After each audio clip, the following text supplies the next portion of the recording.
दोस्तों don't fear, सारे doubt होंगे क्लियर क्योंकि ये कुमार सर की क्लास। जय हिंद दोस्तों।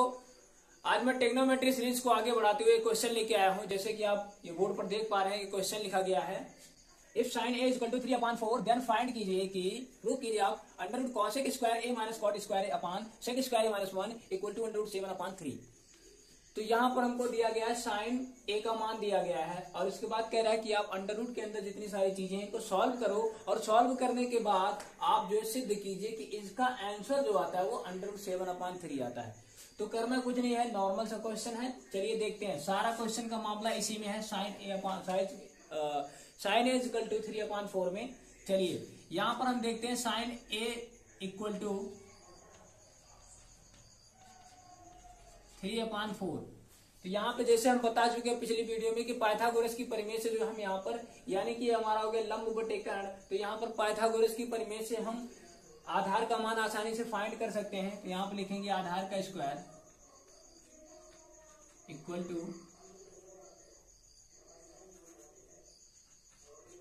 कर्ण का स्क्वायर माइनस लंब का स्क्वायर। कर्ण हमारा 4 है यानी 4 का स्क्वायर माइनस लंब हमारा कितना है 3 है यानी कि 3 का स्क्वायर।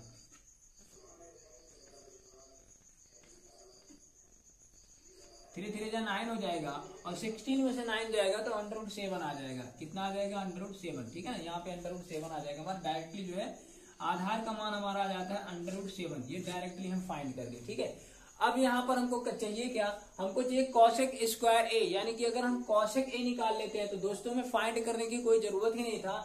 यहाँ पर देख रहे हैं साइन ए है हमारा 3/4 और साइन ए हम जानते हैं कि साइन ए जो होता है उसका अपोजिट जो होता है यानी कि उसका उल्टा आपका कॉसेक ए होता है। तो यहाँ पर कॉसेक के बराबर क्या हो जाएगा? कॉसेक के बराबर हो जाएगा आपका 4/3। चलिए आगे बढ़ते हैं। अब हमें चाहिए कितना? कॉट चाहिए। तो यहाँ पर कॉट ए बराबर क्या हो जाएगा? कॉट ए बराबर हमारा हो जाएगा क्या? ये होता है आपका आधार बटे लंब। तो आधार बटे लंब, आधार की वैल्यू हम कितना फाइंड करके लेके आए हैं? Under root 7। और इसके बाद में लंब की वैल्यू कितना फाइंड किए हैं? लंब की वैल्यू हमारा पहले से दिया गया कितना? 3 दिया गया है। तो यहाँ पर 3 रख दिए। चलिए आगे बढ़ते हैं। अब बात कर रहा है सेक की। तो यहाँ पर सेक की भी वैल्यू फाइंड कर लेंगे। तो यहाँ पे सेक ए बराबर क्या हो जाएगा? यहाँ पर सेक बराबर क्या होता है? सेक बराबर होता है आपका कर्ण बटे आधार। तो यहाँ पे कर्ण हमारा कितना है?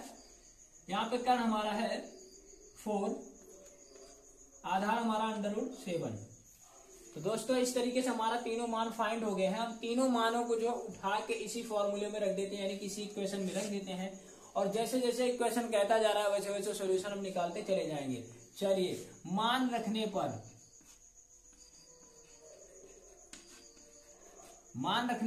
चलिए मान रख देते हैं। यहाँ पे अंडर रूट के अंदर हमारा क्या है? इक्वेशन क्या है? ये इक्वेशन हमारा क्या? यहाँ पर है cosec square A minus cot square ए अपान है सेक स्क्वायर ए माइनस 1। चलिए अब इसको सॉल्व करते हैं। अगर हम तो सॉल्व करेंगे तो यहाँ पर मान रख दीजिए फटाफट। यहाँ पर क्या हो जाएगा? इक्वल टू का सिंबल लगाएंगे और कॉसेक स्क्वायर ए है यानी कि कॉसेक ए का मान है। कॉसेक स्क्वायर कह रहा है तो कॉसेक ए का मान जो उसी का भी स्क्वायर लगा देंगे। ठीक है, तो यहाँ पे हो जाएगा क्या? अपन 4/3 हो जाएगा, इसका स्क्वायर लगा देंगे और इसके बाद में माइनस आएगा और माइनस के बाद कॉट स्क्वायर ए है यानी कि कॉट के मानों को उठाओ फटाक से अंडर रूट यानी कि इसका स्क्वायर कर देते हैं। तो यहाँ पर कॉट ए हो जाएगा और कॉट ए का मान है अंडर रूट 7/3। तो यहाँ पर इनका हम स्क्वायर कर दिए और इसके बाद बटे में पूरा आएगा और बटे में क्या आएगा हमारा? कह रहा है सेक स्क्वायर ए यानी कि 4/7 का भी स्क्वायर कर दिया जाएगा। बिल्कुल कर दिया जाएगा भाई। यहाँ पर हो जाएगा 4/7, इसका स्क्वायर कर देंगे और इसके बाद -1 है तो -1 कर दिए। अब इसी को हम सॉल्व कर लेते हैं और सॉल्व करेंगे तो सॉल्व करने के बाद हमारा आएगा क्या? यहाँ पर देख रहे हैं 4 जो कितना आ जाएगा? 16 आ जाएगा। 3 9 हो जाएगा, 16/9 हो जाएगा और आएगा इधर माइनस अंडर रूट 7। अब हम यहाँ पे आपको सॉल्व करके दिखा देते हैं। अगर अंडर रूट 7 है, 7 का स्क्वायर यानी कि मतलब 2 फोटोकॉपी, अंडर रूट 7 का अगर हम 2 फोटोकॉपी करते हैं तो यहाँ से क्या होता है यानी कि क्या हो जाएगा? एक अंडर रूट को यानी कि एक भाई को अंडर रूट खा जाएगा और एक भाई किसी तरीके से पसीना पोंछते हुए बाहर आ जाएगा। यानी कि मतलब ये हुआ कि हमारा under root 7 multiply under root 7 से हमारा बाहर कितना आएगा? यहाँ पे बाहर आएगा 7 और ऐसे हम देख लेते हैं अंडर रूट के अंदर हो जाएगा 7 मल्टीप्लाई हो जाएगा तो यहाँ पे 49 हो जाएगा। और 49 कितने का वर्गमूल होता है? 49 हमारा जो है 7 का वर्ग होता है। ठीक है, सॉरी वर्गमूल बोल दिए। ठीक है, अब यहाँ पर आगे बढ़ते हैं तो यहाँ पर हो जाएगा हमारा क्या 7 अपान यहाँ पे हो जाएगा 3 3 जा 9 हो जाएगा। आगे बढ़ेंगे यहाँ पर इसको सॉल्व करेंगे तो हो जाएगा 4 4 जा 16 हो जाएगा। और 16 माइनस कितना, जैसे इस तरीके से यहाँ पे सॉल्व करके बताए ऐसे सेम प्रोसेस से यहाँ पर 16 अपान 7 हो जाएगा और -1 आ जाएगा। अब इतने को सॉल्व कर लेते हैं। चलिए इतने को सॉल्व कर लेते हैं। यहाँ पर देख रहे हैं हमारा जो डिनोमिनेटर सेम है तो डिनोमिनेटर जब सेम रहता है तो फिर नोमिनेटर को फटाक से जैसे सिंबल रहेगा वैसे, अगर माइनस है तो माइनस कर देंगे, प्लस है तो प्लस कर देते हैं। यहाँ पे 16 माइनस 7 हो जाएगा अपान 9 हमारा पहले से ऑलरेडी है। यहाँ पर 7 1 जा 7, क्योंकि जब भी अगर मल्टीप्लाई नहीं कर रहे हैं माइनस होता है या फिर प्लस होता है तो ये करता क्या है, ये हमारा नंबर यानी कि डिनोमिनेटर जो है इसके साथ मल्टीप्लाई कर लेता है और इसके बाद ये जाके नंबरेटर के साथ जुड़ता होता है, जुड़ जाता है, घटना होता है तो घट जाता है। तो यहाँ पर देखिए 7 1 जा 7 हो जाएगा और यहाँ पे माइनस का सिंबल लगा यानी कि 16 माइनस 7 अपान हो जाएगा कितना 7। 16 माइनस 7 अपान 7 हो जाएगा। अब यहाँ पे अगर हम आगे बढ़ते हैं, चलिए आगे बढ़ जाते हैं। यहाँ पे आगे बढ़ेंगे तो इसको हम सॉल्व करेंगे। सॉल्व करने के बाद हमारा आएगा क्या, यहाँ पे आ जाएगा 16 में से 7 को जब हम यहाँ पे सब्ट्रैक्ट करते हैं तो 16 में से 7 जाएगा तो यहाँ पे आ जाएगा 9, 9 अपान 9 हो जाएगा। और पूरे का अपान कितना हो जाएगा, यहाँ पर हो जाएगा 16 में से 7 जाएगा तो यहाँ पर भी 9 आ जाएगा और यहाँ पे 9 अपान 7 हो रहा है, 9 अपान 7 हो रहा है। ठीक है, आगे बढ़ते हैं।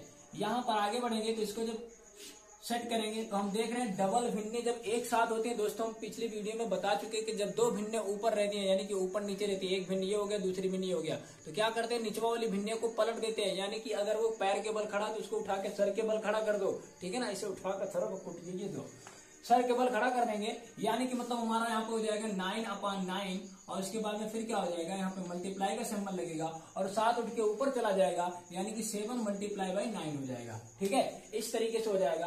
अब यहाँ पर हम देखते हैं क्या, यहाँ पर हो जाएगा 7 और 9 का मल्टीप्लाई हो जाएगा तो 7 9 जा यहाँ पर हो जाएगा 63 अपान 19, 9 9 जा 81 हो जाएगा।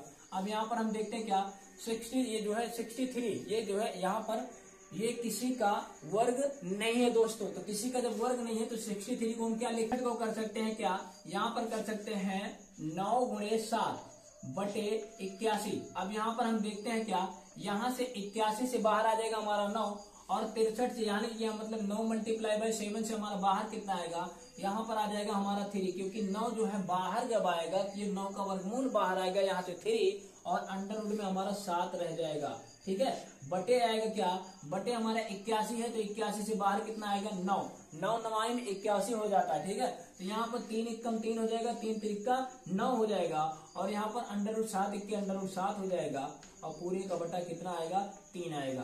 तो दोस्तों हम देख रहे हैं यहाँ पर यानी कि अगर हम लेफ्ट हैंड साइड को सॉल्व करते हैं तो हमारा राइट हैंड साइड आ जाता है। इसका मतलब ये हुआ कि लेफ्ट हैंड साइड बराबर right hand side, left hand side बराबर राइट हैंड साइड। ठीक है ना, ये इस तरीके से हम सॉल्यूशन निकाले। मतलब हमने क्या किया, यहाँ पे साइन a बराबर 3/4 से यहाँ पर जो है कॉसेक का मान निकाल लिया, कॉसेक के साथ साथ कॉट का भी निकाल लिया, उसके बाद सेक का निकाल लिया। यहाँ पे तीनों का मान निकालने के बाद सेम वही मान रख दिए, स्क्वायर कर रहा था स्क्वायर कर दिया, स्क्वायर करने के बाद इसी इक्वेशन को सॉल्व करते हुए आए और यहाँ पर लास्ट में हमको मिलता क्या है अंडर रूट 7/3 मिल जाता है। तो आशा करते हैं ये आपको समझ में आया होगा। मिलेंगे किसी और वीडियो में कमाल और धमाल के साथ, तब तक के लिए जय हिंद।